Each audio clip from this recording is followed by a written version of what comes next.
आगामी लोकसभा चुनाव को लेकर के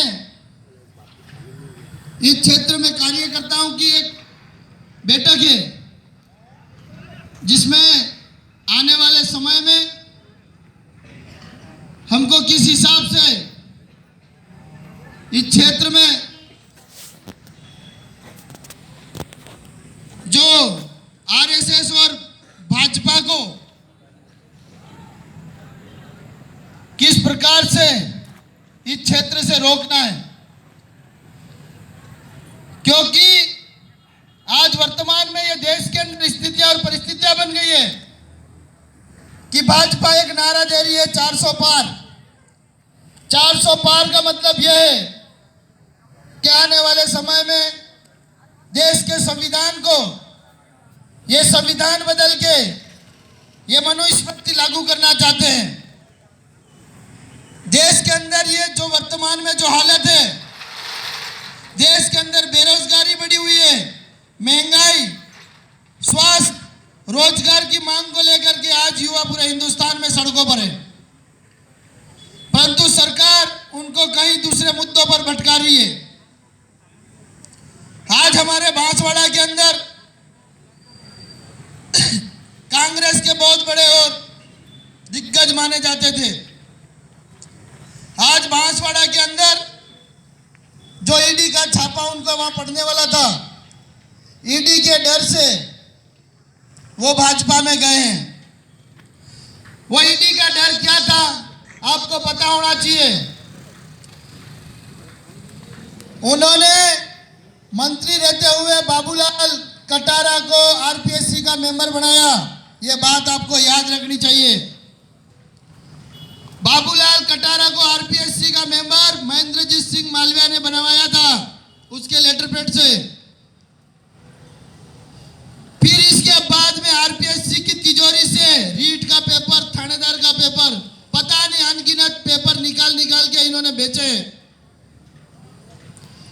इसलिए राजस्थान के अंदर जो भी पेपर लीक मामले में अगर शामिल होगा, उसकी सारी संपत्ति को कुर्क करके आजीवन कारावास किया जाएगा।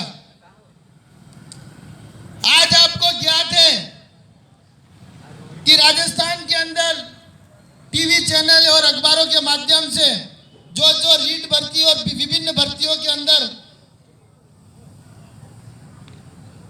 पेपर लीक में पाए गए, उनकी सारी संपत्ति जब्त करके उनको जेल में डाला गया है और डाला जा रहा है। और मालविया जी को भी अंदर जेल में डालने की पूरी तैयारी हो गई थी,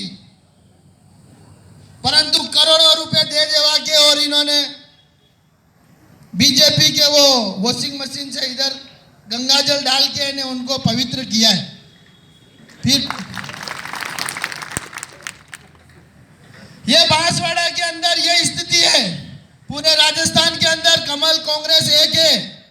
आपको समझना होगा, ये भारत आदिवासी पार्टी इस क्षेत्र के विकास के लिए, उत्थान के लिए, सर्वांगीण विकास के लिए और आने वाले बच्चों के, हमारे भविष्य के लिए और हमें स्वाभिमान से जीने के लिए है। क्योंकि बांसवाड़ा और डूंगरपुर के अंदर ये हालात हो गए हैं कि जितने भी कांग्रेसी लोग थे जिन्होंने घपले किए थे, चाहे वो सरपंच पे पद पे रहे हो या प्रधान पे रहे हो या मिनिस्टर पे, उनका कहीं न कहीं भ्रष्टाचार का मामला उजागर होने वाला था, इसलिए वो सभी भाजपा में शामिल हुए। बड़ी बात क्या बताए आपको, हमारा चेयरमैन भी चला गया है बांसवाड़ा का,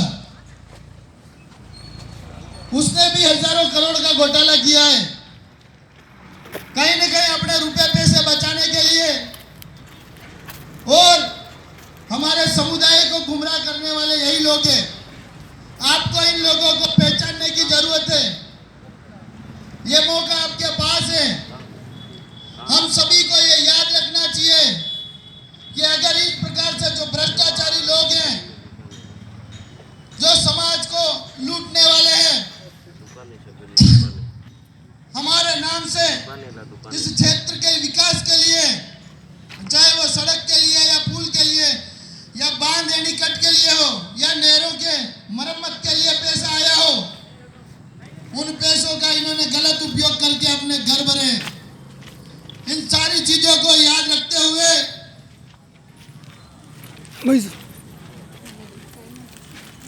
આગળ ભાઈજો ઘણી માંગે આગળ हमको वोट करना है, साइलम भाईजो ए श्री क्योंकि साइलम भाईजा हमारे समाज को इन लोगों ने हमेशा दारू के और मिमरी के लिए ही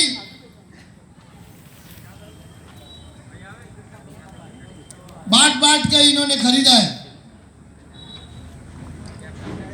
और जब तक हम सब लोग ये तय नहीं कर लें कि इन लोगों के जब तक वाड़िया उठाड़ के डिम में नहीं करे तब तक काम नहीं करे।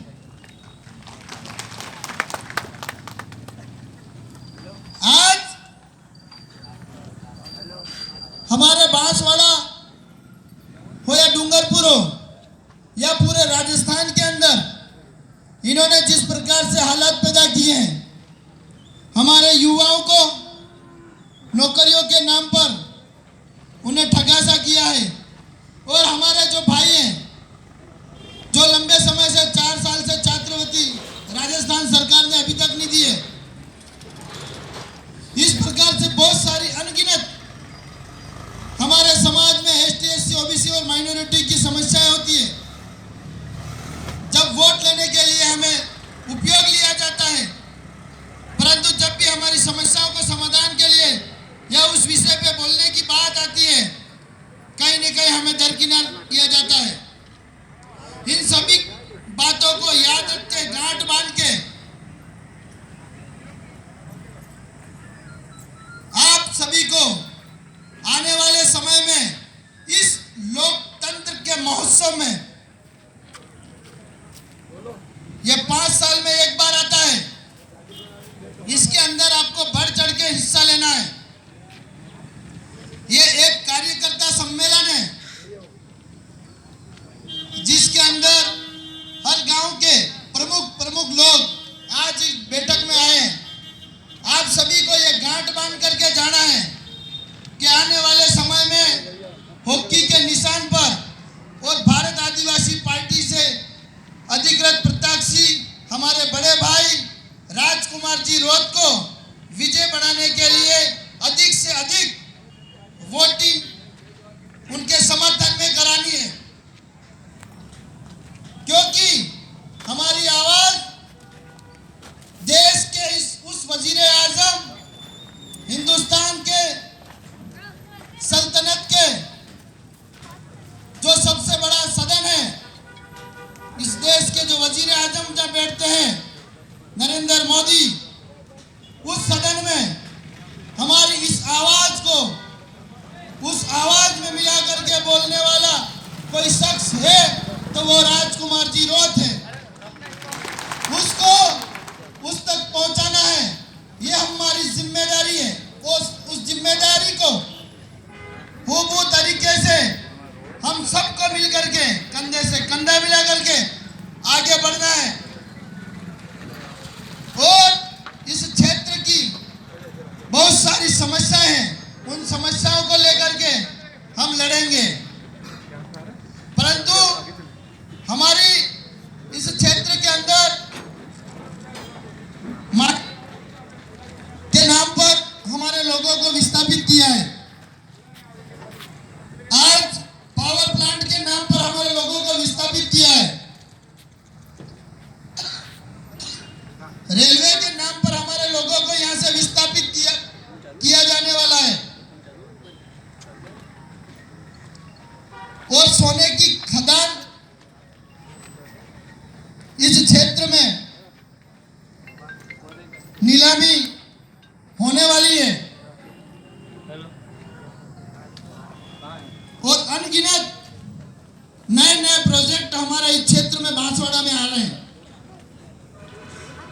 राजस्थान सरकार हो या भारत सरकार हो, दोनों की मिली भगत से हमारे इस आदिवासी समुदाय को हमारे समाज को इस क्षेत्र से दखलअंदाज किया जाएगा, यहाँ से इनको स्थापित से विस्थापित किया जाने का जो राजस्थान सरकार और भारत सरकार का जो षड्यंत्र है,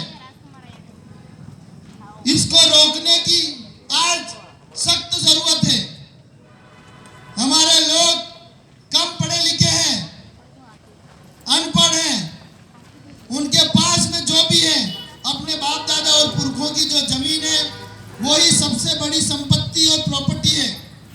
आज अगर उसकी जमीन अगर छीनेगी सरकार तो कहीं न कहीं हमें बहुत बड़ा नुकसान होगा। हमारा आने वाला भविष्य खत्म हो जाएगा, हमारी नस्लें खत्म हो जाएगी।